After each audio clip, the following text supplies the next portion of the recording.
Uttar Pradesh police भर्ती की तैयारी कर रहे मेरे नौजवान साथियों का मेरे YouTube channel exam with sip class पर आपका हार्दिक स्वागत है, अभिनंदन है। कल की कक्षा में हमने हिंदी का वर्णमाला टॉपिक हमने शुरू किया है, जिस पर हमने स्वर वर्णों पर चर्चा कर ली है। आज का टॉपिक है हमारा व्यंजन वर्ण। व्यंजन वर्ण क्या होते हैं? वे वर्ण जो स्वर वर्णों की सहायता से बोले जाते हैं उनको व्यंजन वर्ण कहते हैं। तो आज की इस कक्षा में हम सबसे पहले व्यंजन वर्ण को देखते हैं और व्यंजन वर्णों के अंतर्गत जितने भी तथ्य आते हैं उन सबको कवर करते हैं। तो देखिए व्यंजन वर्ण क्या होते हैं। यदि मैं इसकी परिभाषा की बात करूं, अगर परिभाषा की मैं बात करूं तो आपको एक छोटी सी परिभाषा याद रखनी है। जिन वर्णों का उच्चारण स्वर वर्णों की सहायता से होता है, जिन वर्णों का उच्चारण जिन वर्णों का उच्चारण जिन वर्णों का उच्चारण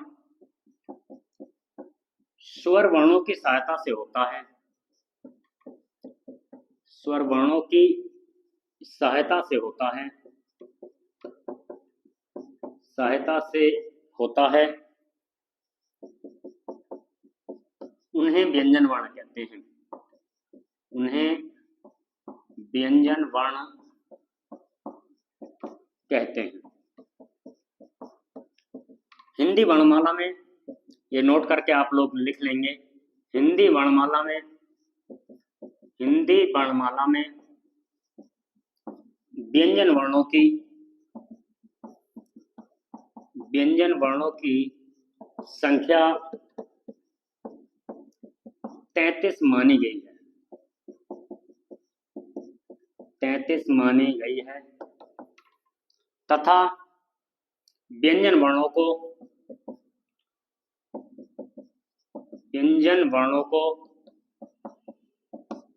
3 भागों में बांटा गया है। 3 भागों में बांटा गया तथा व्यंजन वर्णों को 3 भागों में बांटा गया है। पहला भाग है इसका स्पर्श व्यंजन। स्पर्श व्यंजन को वर्ग व्यंजन भी कहते हैं। दूसरा है आपका अंत्यस्थ व्यंजन और तीसरा भाग है आपका ऊष्म व्यंजन को संघर्षी व्यंजन भी कहा जाता है। ऊष्म व्यंजन को संघर्षी व्यंजन भी कहा जाता है। तो यह है व्यंजन वर्णों की परिभाषा। जिन वर्णों का उच्चारण करते समय या जिन वर्णों का उच्चारण स्वर वर्णों की सहायता से होता है उन्हें व्यंजन वर्ण कहते हैं, या जिन वर्णों का उच्चारण करते समय वायु मुखांगों से स्पर्श होकर के बाहर निकलती है वे वर्ण भी व्यंजन वर्ण कहलाते हैं।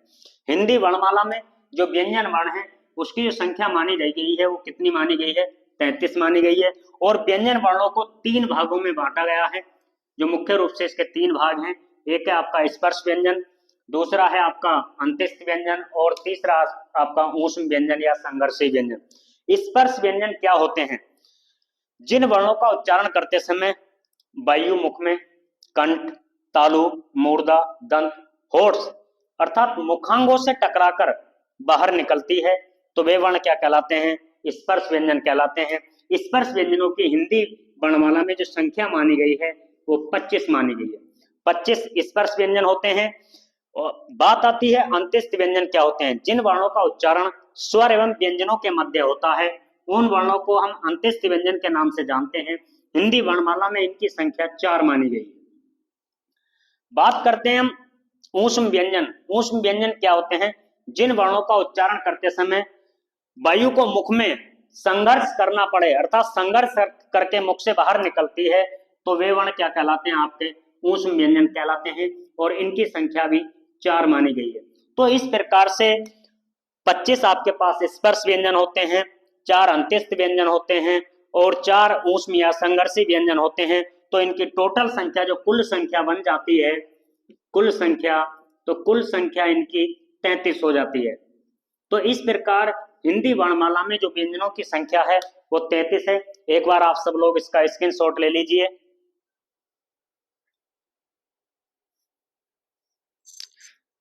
ठीक है, अब आगे चलते हैं और आगे चलने के बाद हमें जो जानकारी यहाँ से वर्णमाला और व्यंजन के संबंध में हमें लेनी है, तो सबसे महत्वपूर्ण जानकारी आपको एक लेनी है कि आपको जो स्पर्श व्यंजन है जिनको हम वर्ग व्यंजन कहते हैं, इनके क्रम को अच्छे से याद रखना है।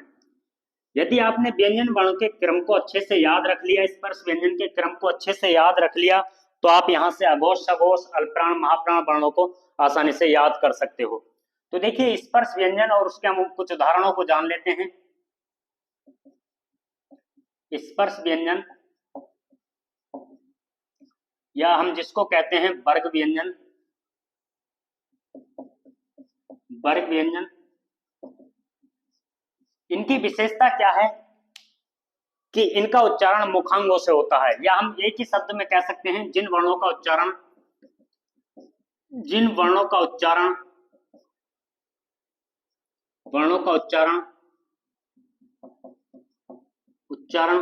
मुखांगों के स्पर्श से होता है,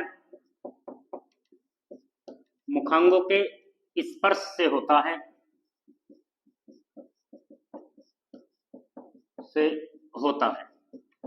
वे वर्ण क्या होते हैं? आपके स्पर्श व्यंजन होते हैं। यदि हम इसके उदाहरण की बात करें तो इसके उदाहरण के अंतर्गत क्या आते हैं? आपके मुखांग आते हैं, और मुखांग क्या है?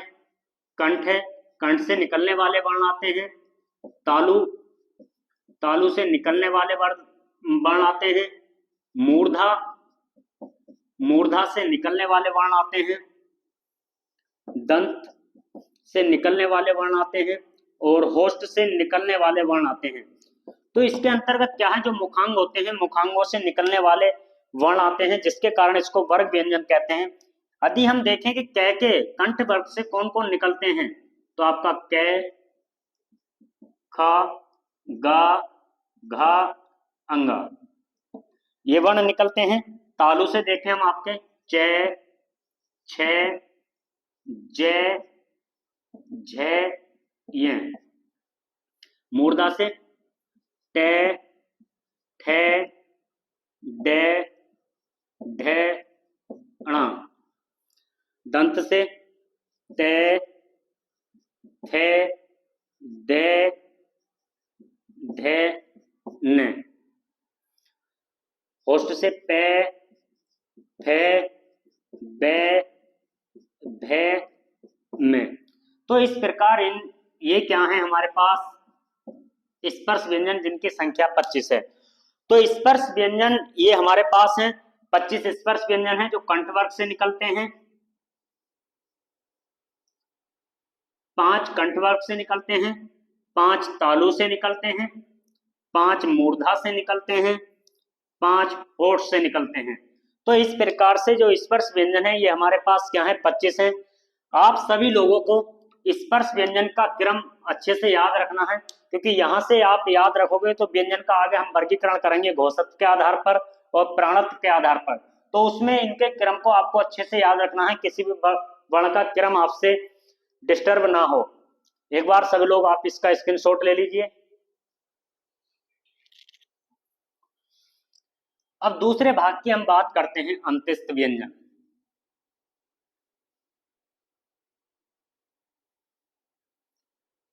दूसरे हम भाग की बात करते हैं, दूसरा इसका भाग है, दूसरा भेद जिसको हम कह सकते हैं स्पर्श व्यंजन के बाद अंत्यस्थ व्यंजन। क्या है आपका अंत्यस्थ व्यंजन? अंत्यस्थ व्यंजन जिन वर्णों का उच्चारण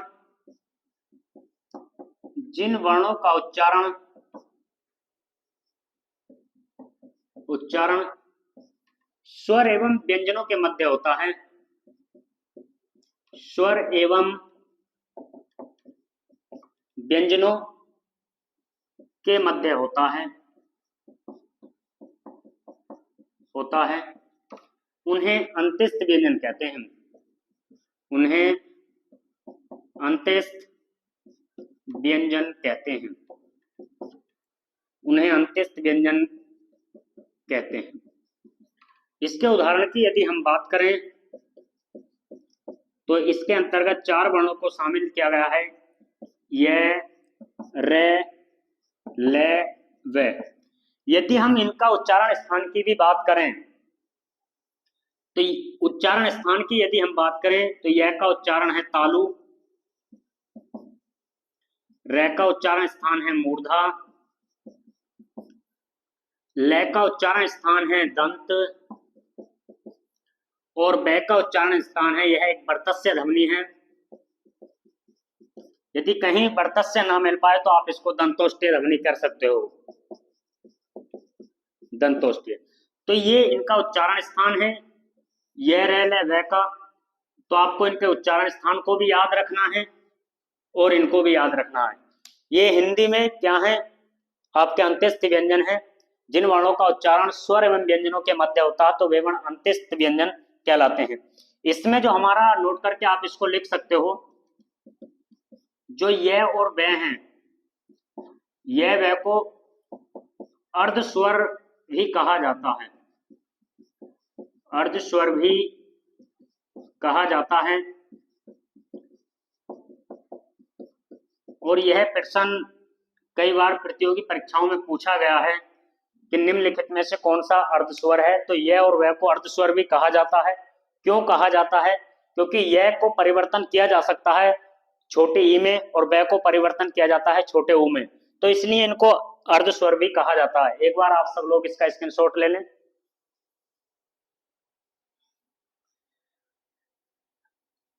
अब आगे चलते हैं, इसके तीसरे भाग पर हम चर्चा करते हैं, जो आपका ऊष्म व्यंजन है।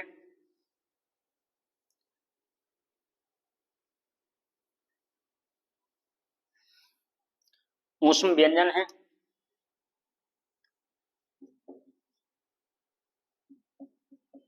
ऊष्म व्यंजन है, या इसको हम संघर्षी व्यंजन भी कहते हैं।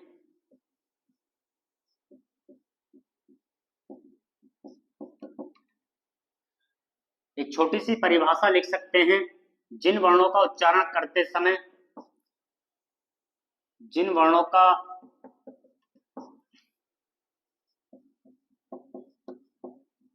उच्चारण करने में या करते समय, जिन वर्णों का उच्चारण करने में वायु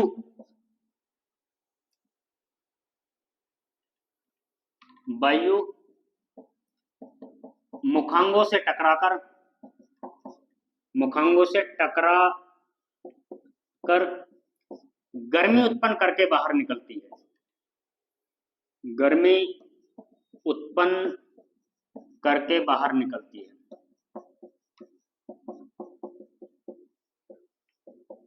बाहर निकलती है। या हम कह सकते हैं कि जिन वर्णों का उच्चारण करने में वायु को मुखांगों से संघर्ष करना पड़ता है, वे वर्ण क्या कहलाते हैं? आपके ऊष्म व्यंजन कहलाते हैं। इसके उदाहरण की बात करें तो इसके अंतर्गत कौन कौन से वर्ण शामिल हैं? तो इसके अंतर्गत यदि हम बात करें तो सा, स, सह, है, ये चार वर्णों को इसके अंतर्गत शामिल किया गया है। यदि इन वर्णों का भी हम उच्चारण स्थान देखें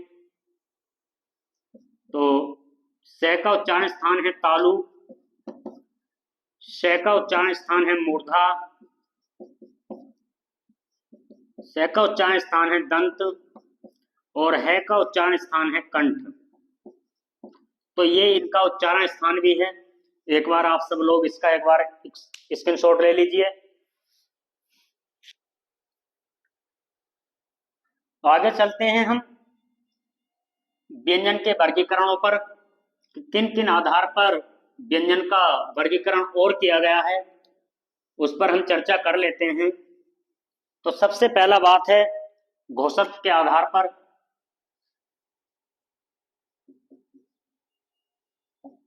घोषत्व के आधार पर व्यंजन वर्ण, व्यंजन वर्ण। घोष का अर्थ होता है नाद, एक प्रकार का नाद आना ध्वनि में। तो देखते हैं कि किन वर्णों में नाद नहीं है और किन वर्णों में नाद है। तो घोषक के आधार पर व्यंजन वर्णों को हम देख रहे हैं, इसको दो भागों में बांटा गया है। एक भाग आपका अघोष वर्ण है और दूसरा भाग है आपका सघोष वर्ण।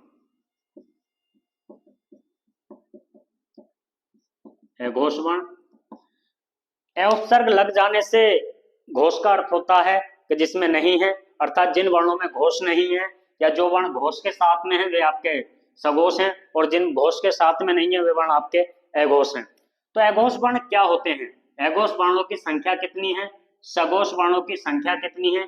यदि संख्या पर हम बात करें तो 20 आपके सघोष वर्ण हैं और 13 आपके अघोष वर्ण हैं। तो टोटल संख्या बनती है 33। इस 33 व्यंजन वर्णों में से 13 वर्ण आपके अघोष वर्ण होते हैं और 20 वर्ण सघोष होते हैं। अब अघोष वर्ण की हम परिभाषा को जानें तो प्रत्येक वर्ग का, जो अभी हमने आपको बताया था कि आपको स्पर्श व्यंजन या वर्ग व्यंजनों को अच्छे से पढ़ना है, प्रत्येक वर्ग का पहला और दूसरा वर्ण तथा ऊष्म व्यंजन स ये आपके क्या होते हैं?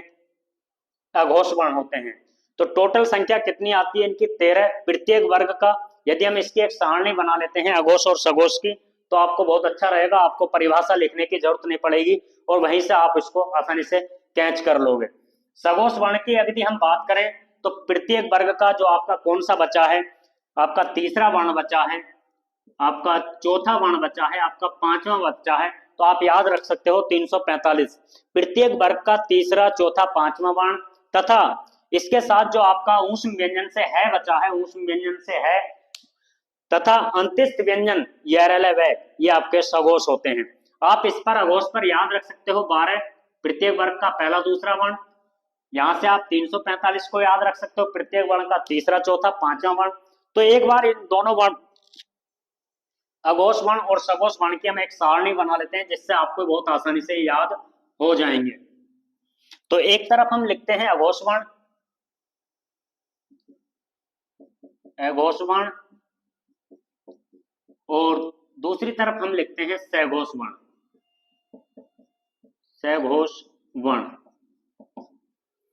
अघोष वर्ण में देखिए क्या है, हमने बताया था प्रत्येक वर्ग का पहला वर्ण, पहला वर्ण कोमा आपका दूसरा वर्ण। एक हम ये सारणी बना लेते हैं इस प्रकार के जिससे कि हम इसको याद कर सकें। प्रत्येक वर्ग का पहला दूसरा वर्ण को लिख लेंगे।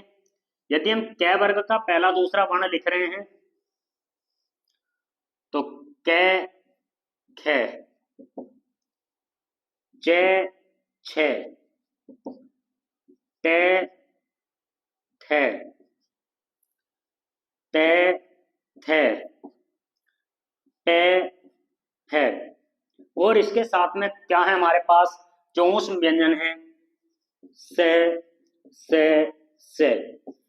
ये टोटल क्या कितने वर्ण हो गए? ये 13 वर्ण हो गए और 13 वर्ण क्या कहलाते हैं? ये अघोष वर्ण कहलाते हैं, अघोष वर्ण कहलाते हैं। ये 13 वर्ण अघोष वर्ण होते हैं। आपको परिभाषा क्या याद रखनी है? प्रत्येक वर्ग का पहला और दूसरा वर्ण तथा ऊष्म व्यंजन से ये आपके अघोष होते हैं। अब बात करते हैं हम सघोष वर्ण, जो यहां से बचा प्रत्येक वर्ग का तीसरा वर्ण, चौथा वर्ण, पांचवा वर्ण। एक सारणी और बना लेते हैं हम इसी प्रकार की।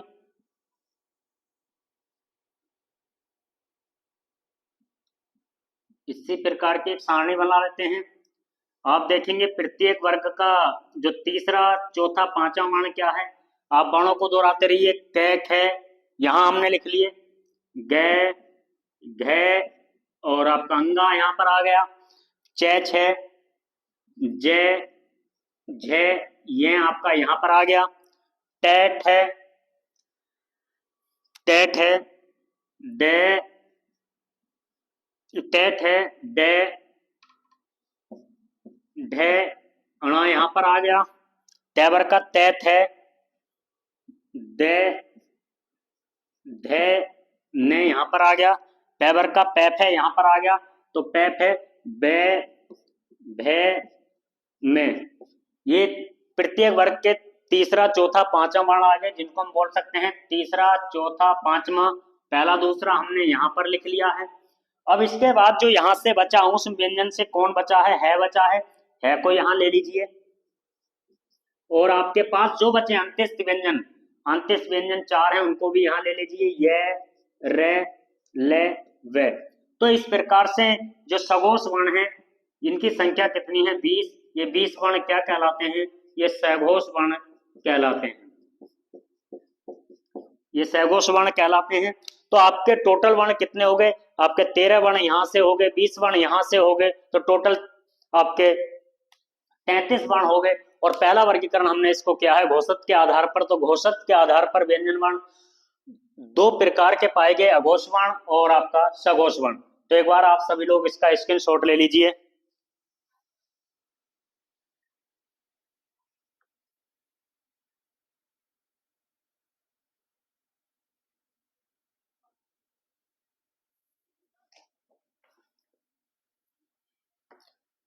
एक वर्गीकरण और है व्यंजन वर्णों का, जो प्राण या प्राणत्व या श्वास के आधार पर है, तो उसको भी हम देख लेते हैं।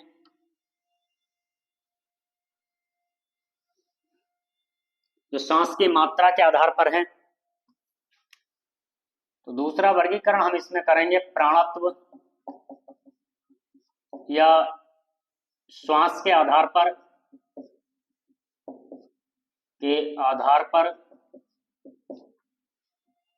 व्यंजन वर्ण।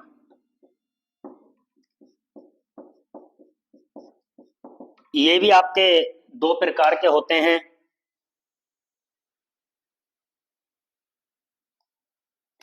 ये भी आपके दो प्रकार के होते हैं, अल्प प्राण और दूसरा है आपका महाप्राण। इन्हें भी उसी प्रकार से हम याद रखेंगे। अल्प प्राण क्या होते हैं? प्रत्येक वर्ग का पहला, तीसरा और पांचवा वर्ण। तो आप इसको याद रख सकते हो 135, और यहां से क्या याद रखोगे? प्रत्येक वर्ग का दूसरा, चौथा। यहां से आप याद रख सकते हो 24। तो यदि हम यहाँ से परिभाषा की अगर इसकी हम बात करें कि अल्पप्राण होते क्या हैं, जिनमें सांस की मात्रा बहुत कम लगती है, तो वे वर्ण क्या कहलाते हैं? अल्पप्राण वर्ण कहलाते हैं। और इसके अंतर्गत कौन कौन से आते हैं? एक तो पहला वर्ण आता है प्रत्येक वर्ग का पहला वर्ण, आपका तीसरा वर्ण, आपका पांचवा वर्ण। तो यदि आप एक प्रकार से फिर एक सारणी बनाएंगे और उस सारणी में इन सबको लिख लेंगे, और इसके साथ साथ और कौन से वर्ण आएंगे उनको भी हम लिख लेंगे। तो यहां से अगर हम देखा जाए तो यहां से इनकी संख्या निकल करके आएगी 20। तो पहले वर्ग का जो आपका क वर्ग है उसके पहला, तीसरा, पांचवा वर्ण लिखेंगे। तो क, ख आपका दूसरा वर्ण है, क ख, घ आपका चौथा वर्ण है, और आपका अंगा। फिर आपका तालव्य वर्ग है, तालु वर्ग है, उसको देख लेंगे। च वर्ग, च, छ छोड़ देंगे, च छ झ, च छ ज,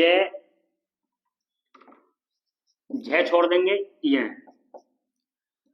फिर आपका मूर्धा, ट, ठ छोड़ देंगे, ड, ढ छोड़ देंगे, अण।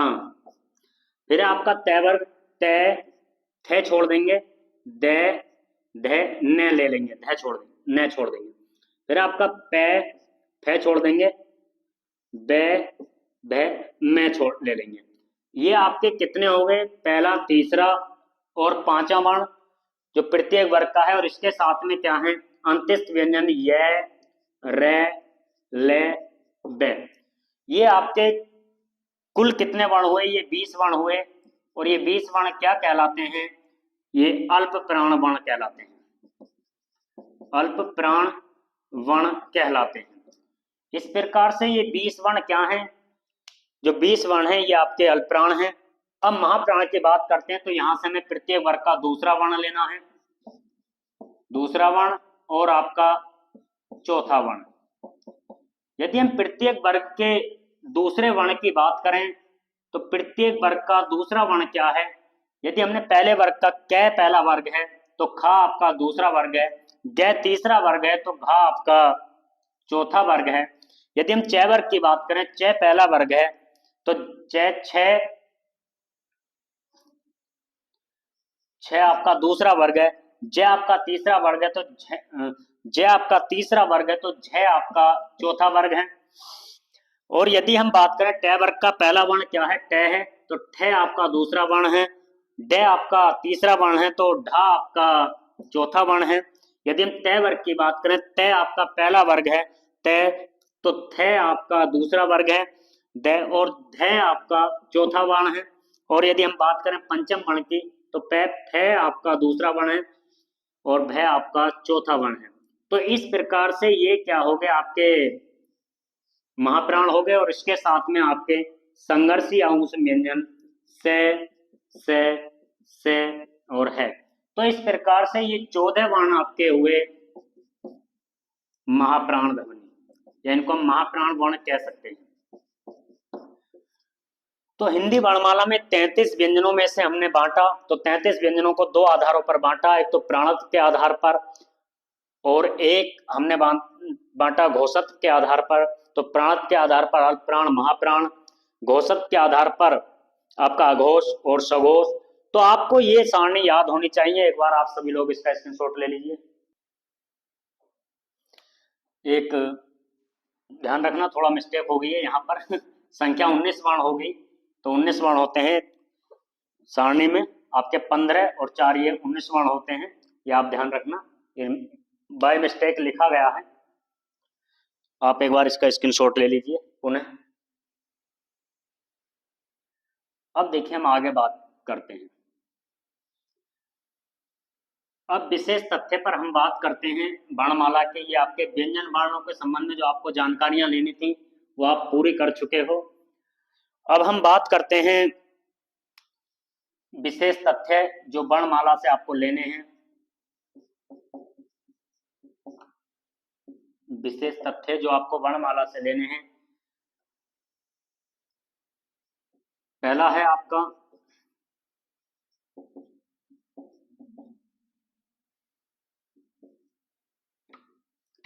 छात्र ज्ञा श्रेय, इन्हें संयुक्ताक्षर कहा जाता है। आप इनको संयुक्ताक्षर कह लीजिए या संयुक्त व्यंजन कह लीजिए, कहा जाता है। ये आपके पास 4 वर्ण हैं जिनको संयुक्ताक्षर या संयुक्त व्यंजन कहा जाता है। क्यों कहा जाता है? क्योंकि इनकी उत्पत्ति में स्वर वर्णों का कहीं पर भी योग नहीं है, ना ही इन्हें ये वर्ण स्वर वर्णों की सहायता से बोले जाते हैं। यदि हम इनकी उत्पत्ति की बात करें तो इनकी उत्पत्ति किन किन वर्णों के सहयोग से हुई है? देखिए, यदि हम छा की बात करें तो ये वर्ण आपका किन किन वर्णों की सहायता से हुआ है? तो ये आधा क और सा से मिलकर के इसकी उत्पत्ति हुई है। यदि हम त्रय की बात करें तो त्रय वर्ण की उत्पत्ति जो हुई है वो आधा तय और रा से उत्पत्ति हुई है।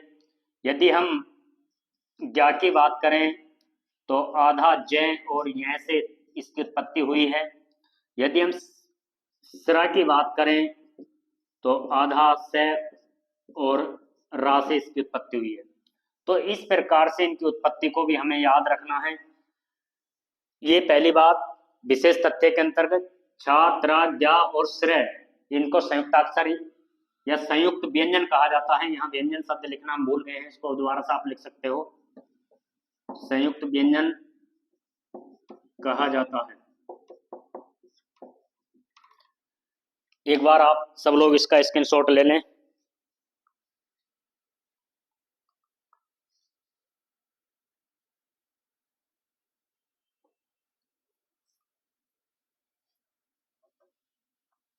आगे देखते हैं।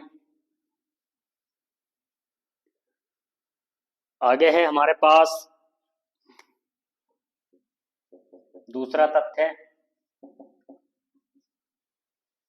और को अनुस्वार और विसर्ग को अयोगवाह का ध्वनि कहा जाता है।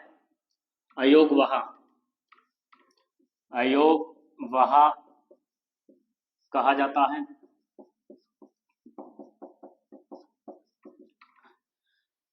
यदि इनके संबंध में बात करें, इनके नाम की, तो इसको अनुस्वार कहा जाता है, और इस वर्ण को विसर्ग कहा जाता है।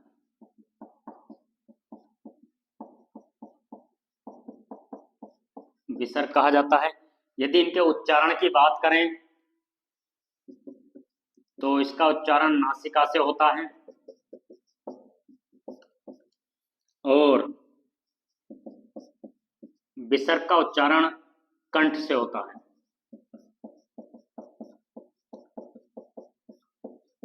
ये तो है इसके नाम। नाम की यदि बात कर रहे हैं तो ए को अनुस्वार कहा जाता है। यदि उच्चारण की हम बात कर रहे हैं तो अनुस्वार का उच्चारण नासिका से होता है और विसर्ग का उच्चारण कंठ से होता है। यदि हम प्राणत्व के आधार पर इसकी बात करें, प्राणत्व के आधार पर, तो जो आपका अनुस्वार है ये आपका अल्प प्राण होता है, और यदि हम विसर्ग की बात करें तो विसर्ग आपका महाप्राण होता है। तो ये भी एक विशेष तथ्य है हिंदी वर्णमाला का जो आपको याद रखना है। और यदि एक और रह गया, घोषत्व के आधार पर भी देख लें इसको। यदि घोषत्व के आधार पर हम बात करें तो दोनों को सघोष कहा जाता है। अनुस्वार को भी सघोष कहा जाता है और विसर्ग को भी सघोष कहा जाता है।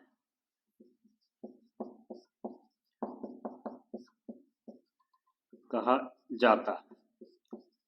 ये चीज भी हम नोट कर सकते हैं, बहुत महत्वपूर्ण बिंदु है वर्णमाला के विशेष तथ्य में। विशेष तथ्य में आपने संयुक्त अक्षरों को देखा, संयुक्त अक्षरों की उत्पत्ति को देखा, और उसके बाद आपने अयोगवाग ध्वनि को देखा। तो अयोगवाग ध्वनि के अंतर्गत आपने अनुस्वार को देखा। तो पहले तो इनका नाम है, अनुस्वार है, विसर्ग है। उच्चारण स्थान को देखा, अनुस्वार नासिका से उच्चारित होता है और विसर्ग कंठ से उच्चारित होता है। प्राण के आधार पर अनुस्वार अल्पप्राण ध्वनि है और विसर्ग महाप्राण ध्वनि है। घोषत्व के आधार पर अनुस्वार सघोष ध्वनि है और विसर्ग भी सघोष ध्वनि है। तो एक बार सभी लोग इसका स्क्रीनशॉट ले लें। अब देखिए आगे विशेष तथ्य में हम और बात करते हैं कि क्या क्या विशेष तथ्य और वर्णमाला के संबंध में हो सकते हैं। देखिए अगला विशेष तथ्य, जो प्रत्येक वर्ण का पंचमा अक्षर होता है, जो प्रत्येक वर्ण का पंचमा अक्षर, पंचमा अक्षर, जो प्रत्येक वर्ण का पंचमा अक्षर होता है, उनका उच्चारण स्थान, उनका उच्चारण स्थान नासिका से होता है,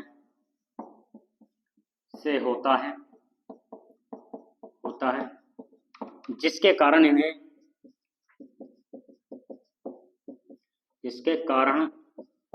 इन्हें नासिक्य ध्वनि कहा जाता है,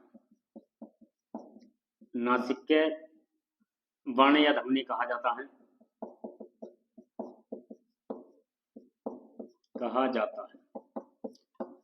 उदाहरण के तौर पर यदि हम देखें तो पंचमा अक्षर कौन कौन सा है। यदि हम क वर्ग का देखें तो अंगा, च वर्ग का देखें तो ये अण, न, में। तो ये सभी क्या है हमारे पास नासिक्य ध्वनि है। एक बार आप सब लोग इसका स्क्रीनशॉट ले लें।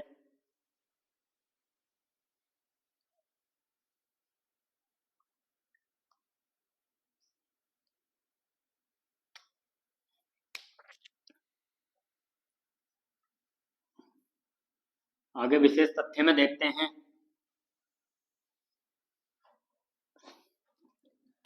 अगला विशेष तथ्य है ये कोमा बै को अर्धस्वर ध्वनि कहा जाता है। अर्धस्वर कहा जाता है। आगे विशेष तथ्य में देखें, रे को लुंठित ध्वनि कहा जाता है